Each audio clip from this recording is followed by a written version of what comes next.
Hoy nos metemos de lleno en la historia de un pensador que se atrevió a desafiar a reyes y a toda una época, usando su arma más potente, la inteligencia. A ver, pensemos un momento. ¿Pueden las palabras cambiar el mundo de verdad? O sea, ¿unas cuantas ideas escritas en un papel pueden de verdad darle la vuelta a todo? Suena un poco a película, ¿no? Pues sí, es posible, y en el siglo XVIII un francés lo demostró con creces. Eso sí, le costó bastante caro, ¿eh? Hasta acabó en la cárcel. Y es que su historia nos enseña algo increíble, que las ideas a veces pueden ser más peligrosas que una espada. Vale, pues vamos a empezar por el principio. ¿Quién era este hombre antes de convertirse en el famoso Voltaire? Bueno, para empezar, su nombre de verdad no era Voltaire. Se llamaba François-Marie Arouet. Nació en París allá por 1694, en una familia con dinero, y desde muy criolla se le notaba que era un coco. Tenía una inteligencia brutal y un sentido del humor, súper afilado, de esos que te meten en problemas.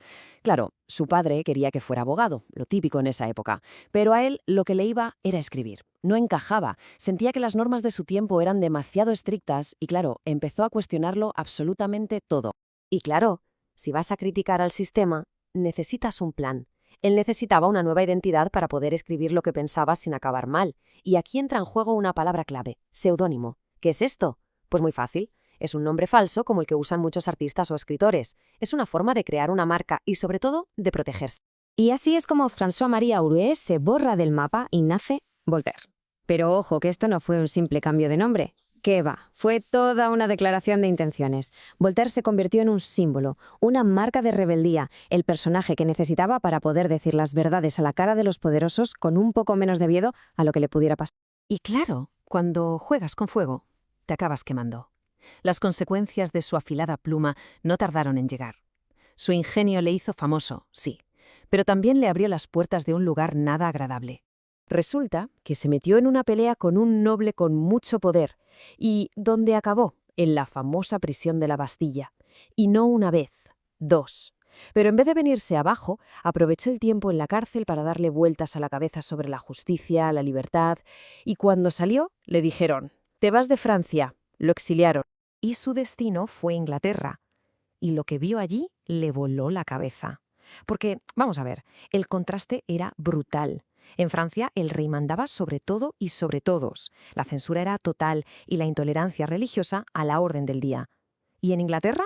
Pues se encontró con más libertad política, libertad de prensa y gente con distintas creencias conviviendo.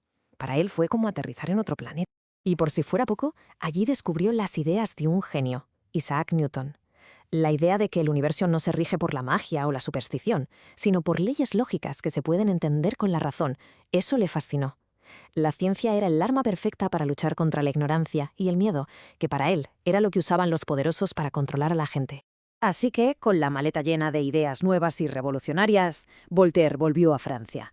Y volvió para empezar la que sería la gran batalla de su vida. Y su principal caballo de batalla fue algo que hoy nos parece súper normal: la libertad de expresión. Pero en su época, eso era una locura. Es sencillamente el derecho a poder decir lo que piensas, sin tener miedo a que te metan en la cárcel por ello. Su forma de pensar era bastante directa. Él decía: la única forma de acercarnos a la verdad es que todo el mundo pueda hablar y debatir abiertamente. Por eso odiaba la censura. Eso de prohibir libros o ideas le parecía lo más absurdo y peligroso del mundo. Hay una frase muy famosa que se le atribuye y que resume su idea a la perfección. Viene a decir algo como: no estoy para nada de acuerdo con lo que dices, pero defendería hasta la muerte tu derecho a decirlo. La clave está ahí. No se trata de defender solo lo que nos gusta, sino de defender el derecho de todos a opinar. Y su otra gran lucha fue contra el fanatismo religioso. Le ponían enfermo las guerras y las persecuciones por temas de religión. Él defendía que la diversidad de creencias no era un problema, sino todo lo contrario, enriquecía a la sociedad. Que cada uno creyera en lo que quisiera, pero en paz. Pero Voltaire no era de los que se quedan solo en la teoría. Él era un hombre de acción. Y demostró que un pensador podía ser también un activista y cambiar las cosas de verdad. Y esto se ve clarísimo en el caso Calas. La historia es esta. Jean Calas era un comerciante al que acusaron de algo terrible, de haber matado a su propio hijo para evitar que se convirtiera al catolicismo. Fue un juicio farsa lleno de prejuicios religiosos, sin una sola prueba real. Y el pobre Calas fue ejecutado. Cuando Voltaire se enteró de esto, se puso hecho una furia. Y lo que hizo fue algo supermoderno para la época. Primero, se puso a investigar por su cuenta, casi como un detective, y destapó todos los fallos del juicio. Segundo, usó su arma, la escritura. Empezó a publicar artículos por toda Europa denunciando la injusticia. Creó una auténtica campaña mediática internacional. Y fue tan insistente que al final consiguió lo impensable, que el caso se reabriera y se limpiara el nombre de la familia Calas. Esto fue una victoria gigante. El caso Calas demostró que una persona, una sola, armada solo con la razón y con sus palabras, podía enfrentarse a todo el poder del Estado y ganar. Increíble. La vida de Voltaire fue una pelea continua, sin descanso, pero al final, ya en sus últimos años, pudo ver que todo ese esfuerzo había merecido la pena. Imaginad la escena. Después de casi 30 años fuera de Francia, en 1778, Voltaire, ya muy mayor, regresa a París. Y la ciudad entera se echa a la calle para recibirlo. El que había sido un rebelde perseguido, ahora volvía convertido en un héroe. Murió muy poquito después, pero sus ideas siguen más vivas que nunca. Todo esto de la defensa de los derechos humanos, la libertad de prensa, que la religión y el gobierno vayan por separado, y sobre todo esa idea tan importante de pensar por uno mismo y atreverse a cuestionar a los que mandan. Todo eso es la base de nuestra sociedad, y se lo debemos en gran parte a él.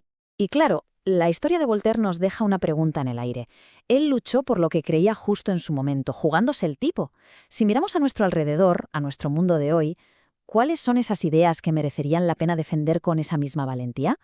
Ahí queda la reflexión.